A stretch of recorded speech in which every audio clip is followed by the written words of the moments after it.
प्यारे बच्चों, मेरा नाम प्रवीण गहलोत है और आनंद इंस्टीट्यूट शिगवंश के यूट्यूब चैनल पर आप सभी का स्वागत है।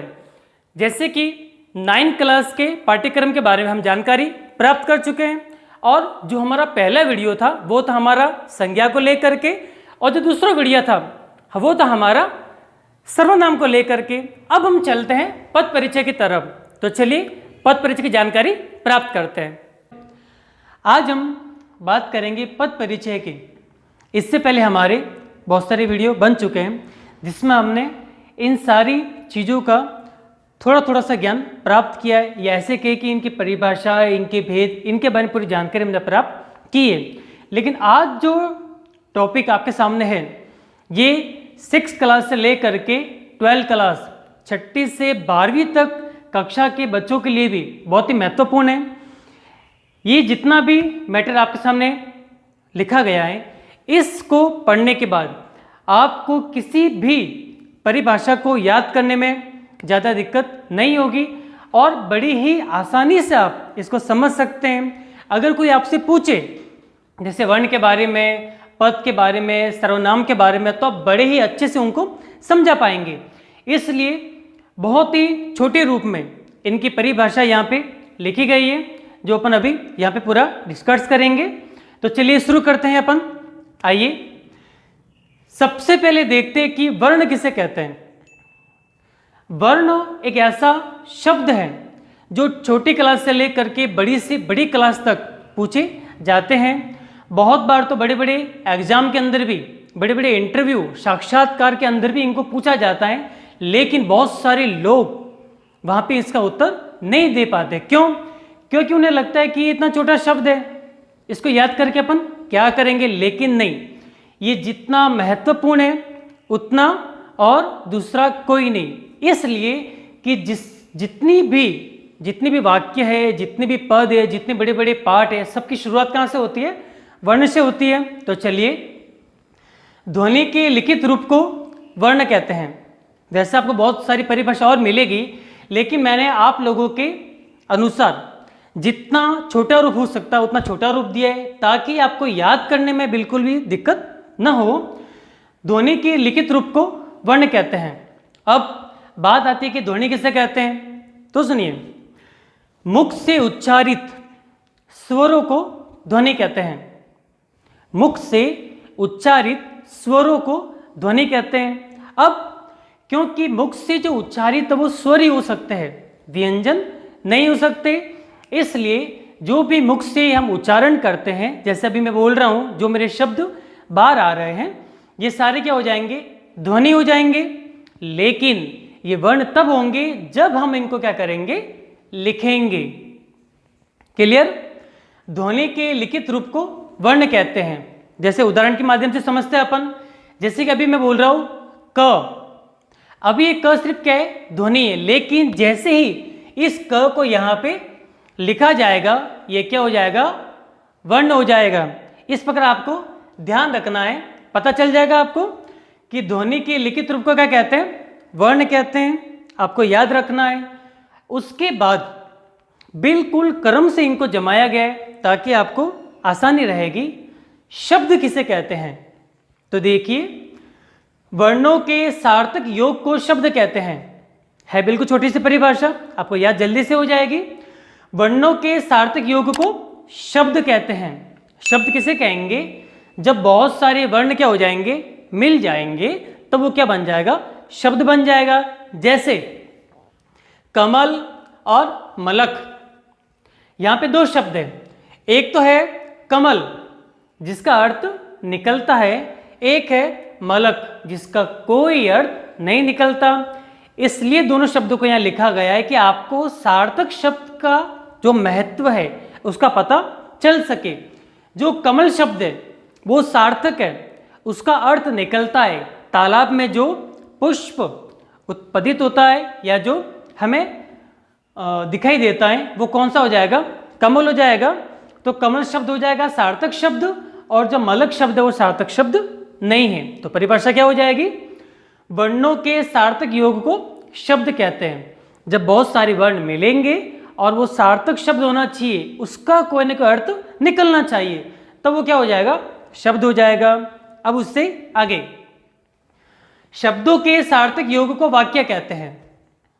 ध्यान रखना, शब्दों के सार्थक योग को वाक्य कहते हैं। सबसे पहले क्या था अपना वर्ण, ध्वनि के लिखित रूप को वर्ण कहते हैं। उसके बाद था शब्द, वर्णों के सार्थक योग को शब्द कहते हैं। और तीसरा टॉपिक है हमारा वाक्य, जो क्या हो जाएगा, शब्दों के सार्थक योग को वाक्य कहते हैं। चलिए देखिए, राम घर जाता है, ये कैसा वाक्य है, तो सार्थक वाक्य है। इस वाक्य का अर्थ निकलता है कि कोई राम नाम का व्यक्ति है जो घर पे जाने की क्रिया कर रहा है। लेकिन अगर यहाँ पे इसको उल्टा लिख दे अपन, है जाता राम घर, तो ये वाक्य का होगा असार्थक हो जाएगा, इसका कोई अर्थ सही तरीके से नहीं निकलेगा। तो अगर शब्दों को सार्थक तरीके से जमा रखा है तो उसके योग को कहेंगे अपन वाक्य। अब सबसे महत्वपूर्ण पद, बहुत सारे लोग पद में और शब्द में काफी डिस्टर्ब हो जाते हैं, उनको पता नहीं चल पाता है कि शब्द कहाँ पे बोलेंगे अपन, पद कहाँ पे बोलेंगे। तो चलिए आज इस बात को अपन क्लियर कर लेते हैं। वाक्य में प्रयुक्त होने वाले शब्दों को पद कहते हैं। ध्यान से देखिएगा, शब्द में और पद में अंतर है। वाक्य में प्रयुक्त होने वाले शब्दों को पद कहते हैं। जो शब्द है पहले मिलेंगे तब क्या बनेगा, वाक्य बन जाएगा। और वाक्य में जो शब्द आएंगे, जैसे कि राम घर जाता है, ये शब्द है, ये सारे अभी तक शब्द थे। जैसे शब्द मिले तो क्या बन गया, वाक्य बन गया। अब हम वाक्य में जो शब्द लिखे गए हैं इनको पद कह सकते हैं। जैसे राम पद हो जाएगा, घर भी क्या हो जाएगा, पद हो जाएगा। इस प्रकार ये परीक्षाओं में विशेष तौर से पूछे जाता है प्रश्न, इसलिए क्योंकि लोग बच्चे शब्द और पद में सही भेद नहीं कर पाते हैं। तो पता चल गया आपको, वाक्य में प्रयुक्त शब्द को क्या कहते हैं, पद कहते हैं। उसके बाद देखिए कारक, कारक पहले भी अपन पढ़ चुके हैं। कारक बच्चे 7 होते हैं। कारक का काम ये होता है कि ये वाक्य के निर्माण में सहायक होते हैं। अगर कारक नहीं होगा तो वाक्य का निर्माण नहीं हो पाएगा और हमें पूरी जानकारी नहीं मिल पाएगी कि कहाँ पे कौन सी विभक्ति को लगाना है। उसके बाद आता है संज्ञा। बहुत छोटा सा टॉपिक है, बहुत लोग पढ़ चुके हैं, बहुत बार पढ़ चुके हैं अपन लोग इसको। किसी व्यक्ति, वस्तु, स्थान, गुण, भाव आदि के नाम को क्या कहते हैं, संज्ञा कहते हैं। जैसे नाम हो सकता है नदियों के नाम, पर्वतों के नाम, किसी व्यक्ति विशेष का नाम। और उसके 3 भेद होते हैं, व्यक्तिवाचक, जातिवाचक और भाववाचक। उसके बाद है सर्वनाम। सर्वनाम संज्ञा के स्थान पर प्रयुक्त होने वाले शब्दों को सर्वनाम कहते हैं। जैसे राम घर जाता है तो राम हो जाएगा संज्ञा, और अपन क्या बोलेंगे, वह घर जाता है, तो राम की जगह क्या आ गया, वह आ गया, तो क्या हो जाएगा, वह सर्वनाम हो जाएगा। इसके कितने भेद है, 6 भेद है। तो निजवाचक, निश्चयवाचक, अनिश्चयवाचक, प्रश्नवाचक, पुरुषवाचक और संबंधवाचक, जिसके बारे में पहले अपन पढ़ चुके हैं।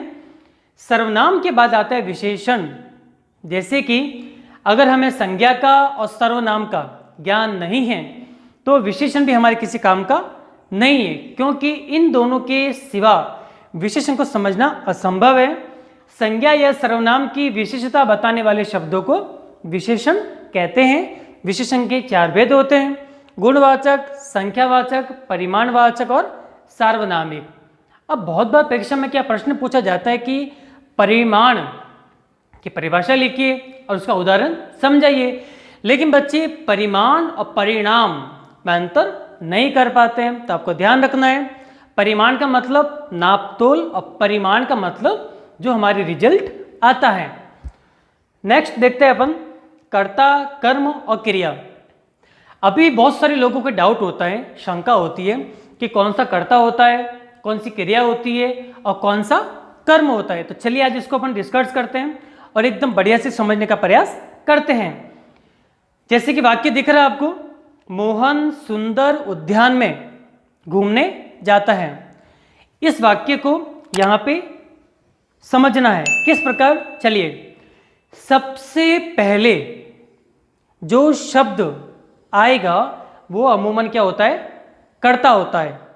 जैसे राम घर जाता है, सीता खाना पकाती है, माता जी मंदिर जाती है, तो जो सबसे पहले शब्द होते हैं वो सब क्या होते हैं? कर्ता होते हैं, क्योंकि वो कार्य को करते हैं। और सबसे अंत में जो आता है, जाता है, खाती है, पीता है, बैठता है, पढ़ता है, वो सब क्या हो जाती है? हमारी क्रिया हो जाती है।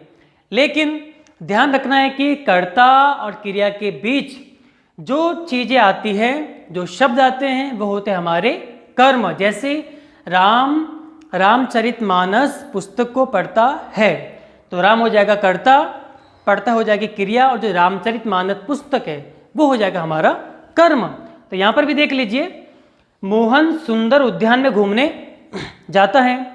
मोहन हो जाएगा कर्ता, उद्यान हो जाएगा कर्म, क्योंकि कहाँ जा रहा है? तो उद्यान में जा रहा है, और जाता हो जाएगी हमारी क्रिया। अब इस उदाहरण के माध्यम से सारी जितनी परिभाषाएं हैं, जितनी डेफिनेशन है, सबको एक बार फिर से देख लेते हैं।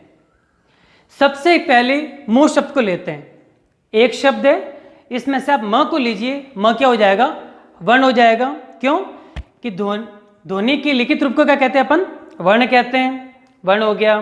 अब वर्णों के सार्थक युग को क्या कहते हैं? शब्द कहते हैं। तो मोहन क्या हो गया? शब्द हो गया। अब शब्दों के सार्थक समूह को क्या कहते हैं? वाक्य कहते हैं। तो मोहन सुंदर उद्यान में घूमने जाता है, ये पूरा क्या हो गया? वाक्य हो गया। अब वाक्य में प्रयुक्त किए गए शब्दों को पद कहते हैं। तो पद क्या हो जाएंगे? मोहन सुंदर जितने भी है सब क्या हो जाएंगे? पद। इसीलिए जब अपन गद्यांश की व्याख्या लिखते हैं, तो जो भी लिखते हैं अपन प्रस्तुत गद्यांश में लिखते हैं, प्रस्तुत पद्यांश में लिखते हैं, इसलिए शब्दों का प्रयोग किया जाता है। अब इसमें और बहुत सारी चीजें जो अपन देखते हैं। सुंदर क्या है? विशेषण है। उद्यान कैसा है? तो सुंदर है। तो सुंदर क्या हो जाएगा? विशेषण हो जाएगा। और जो मैं है वो हो जाएगी अपना कारक। मैंने आपसे कहा था कि बिना कारक के वाक्य का निर्माण नहीं हो पाता है। जितने भी वाक्य होते हैं सब में कारक अवश्य ही रहता है, उसके बिना पूर्ण ज्ञान नहीं हो पाएगा। तो मैं क्या हो जाएगा? कारक हो जाएगा। इस प्रकार अपने वर्ण, शब्द, वाक्य, पद, कारक, संज्ञा, सर्वनाम, विशेषण, इन सभी परिभाषाओं को पढ़ने के बाद अगर आप इस उदाहरण को बढ़िया से समझते हैं तो आपको सारी परिभाषाएं वैसे ही याद हो जाएगी। और आगे जब भी आपको कभी परिभाषाओं को याद करने का मौका मिलेगा तो एक उदाहरण लिखने पर मात्र आपको सारी परिभाषा याद हो जाएगी। आपको एग्जाम में, परीक्षा में लिखने के लिए बड़ी आसानी रहेगी। आपको बिल्कुल भी याद करने में दिक्कत नहीं आएगी। एक बार कर्ता, कर्म और क्रिया फिर से देख लीजिएगा, क्योंकि बहुत बार क्या होता है कि अपन जैसे बार बार याद नहीं करते हैं तो भूल जाते हैं। आपको छोटे से रूप में ये याद रखना है कि जो हमारा वाक्य है उस वाक्य के सबसे आगे क्या होगा? कर्ता होगा। सबसे अंत में क्या होगा? क्रिया होगी। और बीच में जो शब्द आ रहे हैं वो हो जाएंगे हमारे कर्म। इसी के साथ मिलते हैं आगे की वीडियो में। जय हिंद, वंदे मातरम।